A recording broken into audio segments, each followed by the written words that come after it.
Easing on my peeps, I'm Hardcore AngryDel and I finally made it to day 300. Daily rewards a little bit disappointing, 5 lightnings in a bottle, but I've also amazingly reached, at long last, level 100. So it's taken me approximately 300 days to get here.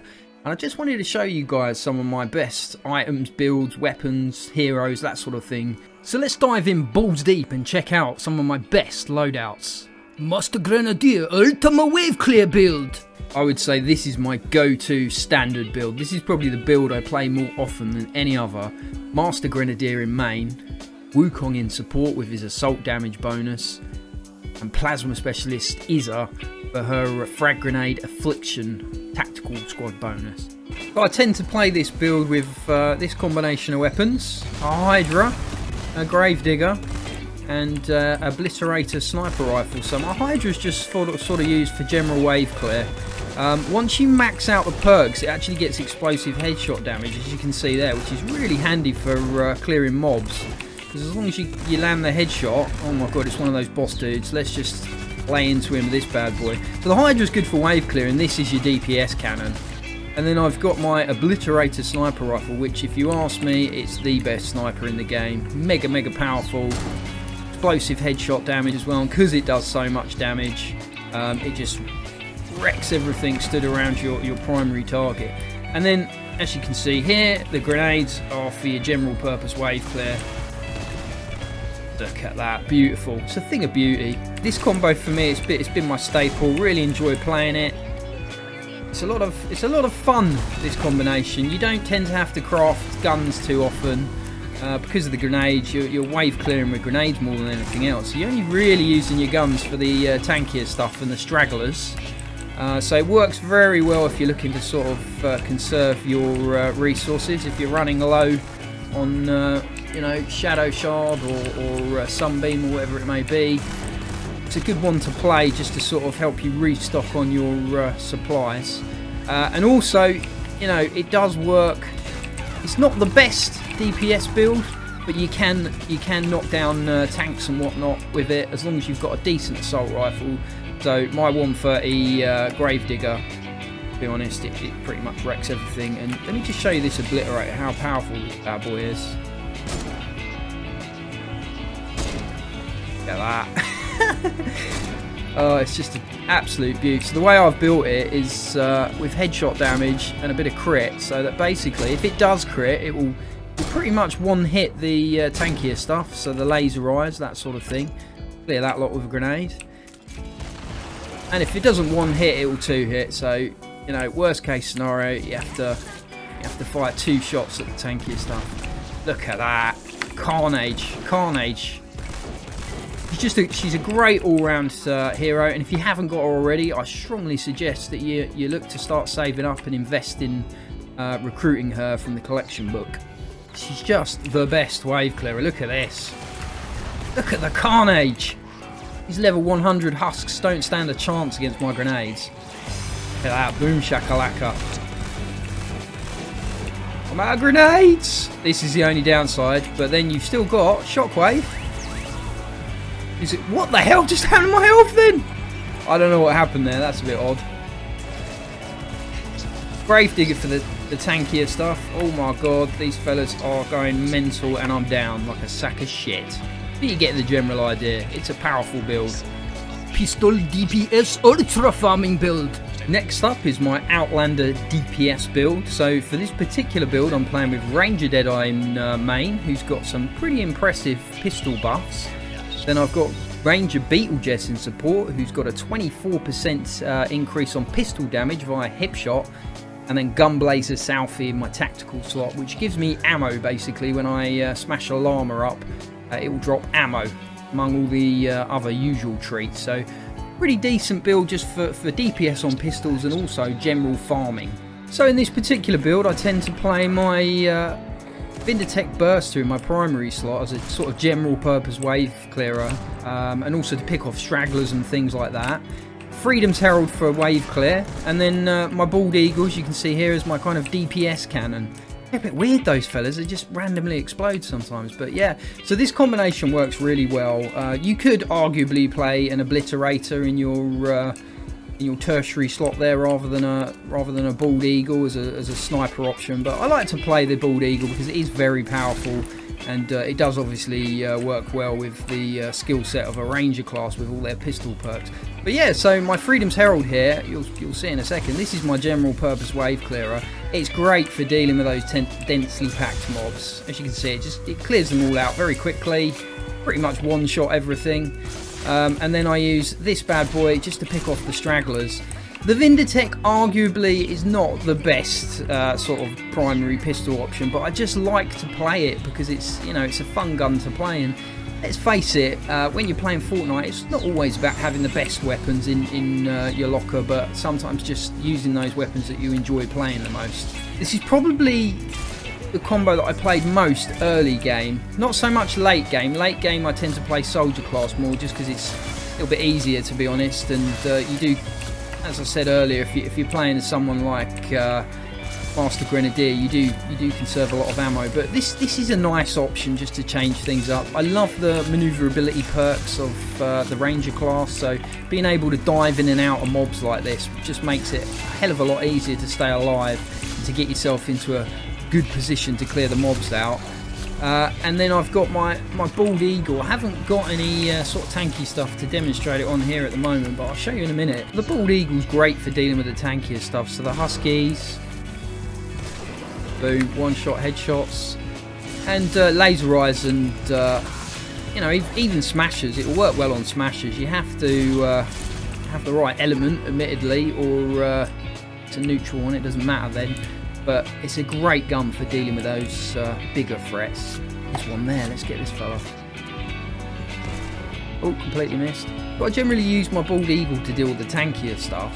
Let's see if we can take these fellas out quickly. It's a great one-shot gun, it really is. You have to land the headshot, and I will admit this, it is a bit of a high-risk gun, because if you miss the headshot, it doesn't do a lot of damage, but when you do like that, it'll either 2 or 1 hit the bigger stuff. So when you're playing in a full team, it will 1-hit the laser eyes on crit, which is exactly what you want from this sort of gun. As I say, high risk but high reward as well. It's not going to 1-hit on this map because I'm playing solo, but it should 2-hit the laser eyes if one of your shots crits and one of them's just a normal damage shot. But this is a good build to go with if you want to be able to do some decent damage and have the ability to wave clear, but at the same time you also want to be able to, oh shit, I didn't realise I had a llama. You also want to be able to farm up relatively quickly. So it's a good combination. It's a shame I just popped that llama because I've got the ammo perk via my tactical slot, and what that means is when I smash a llama out, it'll give me ammo, fairly obviously. Which is well handy.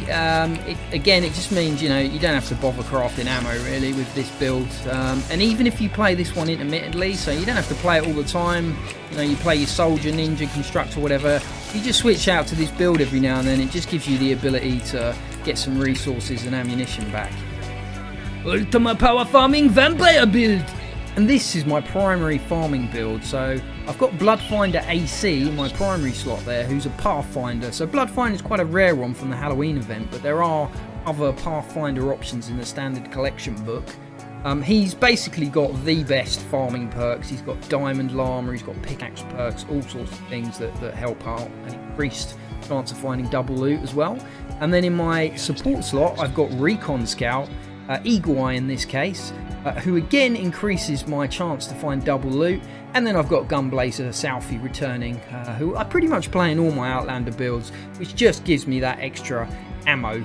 So although this is a farming build and there's not really any point in playing pistols on it, because you don't get any bonuses from AC, there's no pistol perks in his locker as such. But I do find with the Outlander class, pistols do tend to work very well just because of the dive in, dive out ability via phase shift. So it kind of lends well to itself to play a Freedom's Herald, particularly on this class, because it gives you wave clear, and that's something that you don't really get from Teddy. I mean, Teddy will clear a few sort of husks out, but it's not a straight up wave clearing ability in the same way that a grenade would be. And then I use this bad boy for the tanks. It's not critting at the moment, so it's not doing an awful lot of damage, but when it does like there, it still does a fair amount of damage, even without the pistol perks that you get on a Ranger class. So it's a nice little combo to play on any Outlander really, just as a sort of general purpose all fit build. And then I've got my Vindertech again in main. Oh, not one of those fellas. No! They're so powerful. Right, I'm not even going to bother with him. So even with this build, he'll still do a fair amount of damage to the old tanky stuff. As long as you crit, that is not critting at all there. Wow. Oh, when it does crit though, it still does a huge amount of damage. It's the gun itself has got an innate crit rate, I think, of around 30% of the build that I've got. So let's just double check that. So 43% crit rate, but it wasn't critting at all there for some reason. But yeah, when it does, it hits really hard, this gun. So it's a good one to have. You sort of use it as a sniper rifle and tank killer, basically. You need to be at medium range because it only works up to 4,000 Fortnites in distance. But, you know, that's normally enough to deal with most things. Oh, there's the crit. There's the crit. And then you've got your turrets just to deal with general purpose wave clear, of course.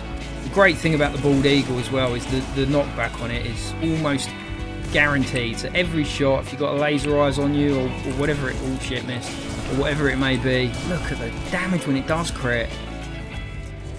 It's a great one to have in your locker. I need to get out of here though because I'm going to get killed.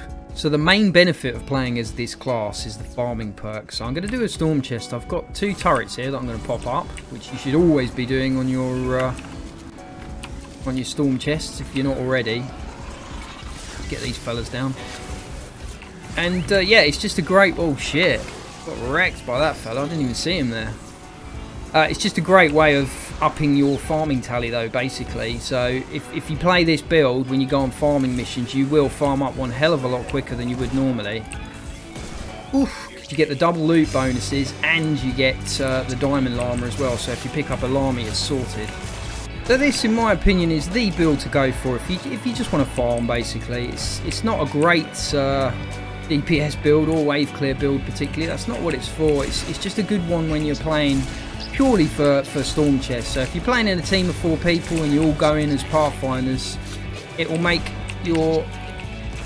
Get rid of him. It will make your rewards much more substantial from the loot bonuses and the diamond llama perk that you get. Maximum DPS shotgun god build. And this is my shotgun god build. So it's a build that I don't play that often. It's not the most practical, it's not the best at wave clear. It is probably the highest DPS build, actually, thinking about it, even more so than Urban Assault. But you do have to be very close to your target, obviously being shotgun focused. So I'll have Raider Raptor in my primary slot here, but any Raider class will do. Obviously, because that gives you a whole bunch of shotgun perks. And then I've got Raider Headhunter in support. Again, any Raider class will do to give you the adjustable choke perk, which gives you an extra 18% crit rating on your shotguns. And then I've got Tank Penny in my tactical slot. Now, what that does for me is, as a shotgunner, I'm often in close quarter battles, so firewall really helps, because if something hits me, it will just knock them back off of me, do a little bit of damage to them, and give me a bit of a chance to recover. So it's a nice, well-balanced build for tankiness and also high DPS damage when up close.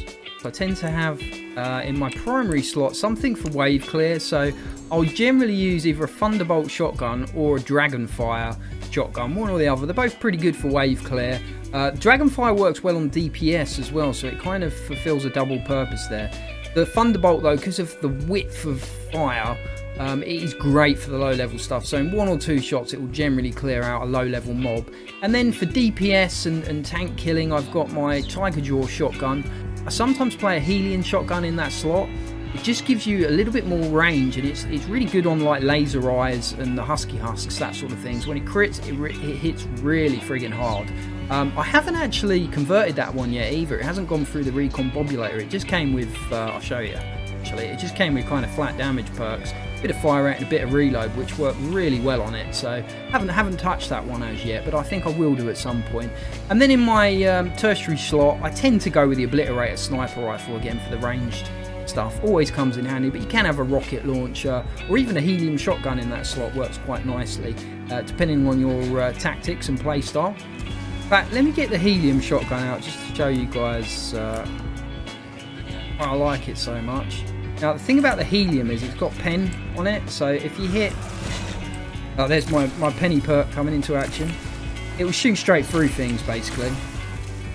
And it is extremely powerful. It's one of my favourite shotguns in the game. The only downside of it is that I guess it uses quite a lot of energy ammo whenever you fire it. It does do an awful lot of damage. I mean, look at that. And it works at sort of medium range-ish. There's a cut-off point where it just won't do any damage anymore. So, for example, if I shoot at that fella there, I don't know if that's going to... That will hit him, actually, but that's probably around about the cut-off point. Whereas that fella... see, it's out of range. And it is literally, when it's out of range on this gun, it just does nothing. And I think it's fair to say, once I have actually re-perked this and leveled it up, it's going to be extremely powerful. And as long as you don't mind caning a bit of the old energy ammo, it's not going to cause you too many problems. It's nice to be able to vary your shotguns as well between ammo types. So you don't want to be using shotgun ammo on every shotgun as such, because if you do, then you run out of ammo very quickly. And you can put, rather than having a crit rate perk in your support slot, you can have an energy damage perk, which will obviously help buff the power of your shotgun by another, I think it's 20%. There we go, free hitting the laser eyes fairly rapidly there. Oh my god, damage those fellas do. Where did you come from? Just get rid of him for a second. There we go. Oof. Pretty filthy at level 100, those guys. So the Dragonfire, which was a special event weapon from the Chinese New Year event, I really like this gun. I mean, it's crit reliant. It kind of works like a Hydra, but it only works at very, very short range. It's got an 8-round magazine, so similar to the Hydra's 10, and a pretty rapid reload speed. So it's the same sort of thing, but you have to be in very, very... Fuck me. You have to be in very, very close with it for it to work. But the results are fantastic. When you land crits, it does an bloody friggin' flipping bastards. So I haven't actually recombobulated my Dragonfire yet, but one of the benefits of doing so is that you can have all damage perks on it. So there's only a few guns that you can, you don't have to have reload speed or magazine size. You can just go with flat damage perks. This particular gun is almost entirely crit reliant. Doesn't... Oh no. Flipping hell, I nearly got it then. It doesn't work particularly well when it doesn't crit, but when it does crit, it does a huge amount of damage. There we go. It's next on my list, or it's pretty high up my list at least, and I think when I do, it's going to be a bit of a game-changing shotgun, so it's going to be my go-to sort of primary. It's great for tank killing, and it's great for wave clearing. If you couple that with something like the helium, slightly longer ranged attacks, it works extremely well together. So there we go, guys, that's the end of part 1. If you enjoyed the video, be sure to hit that like button, because it makes me feel all warm and squishy inside. What up? Part 2, I'll be putting that together over the next couple of days, and we're going to look at some more builds. There's going to be another soldier build in there, a constructor build, and a couple of ninja builds for you. So I hope you enjoyed the video, guys, and until next time, GG, well played, and laters, fam. Laters.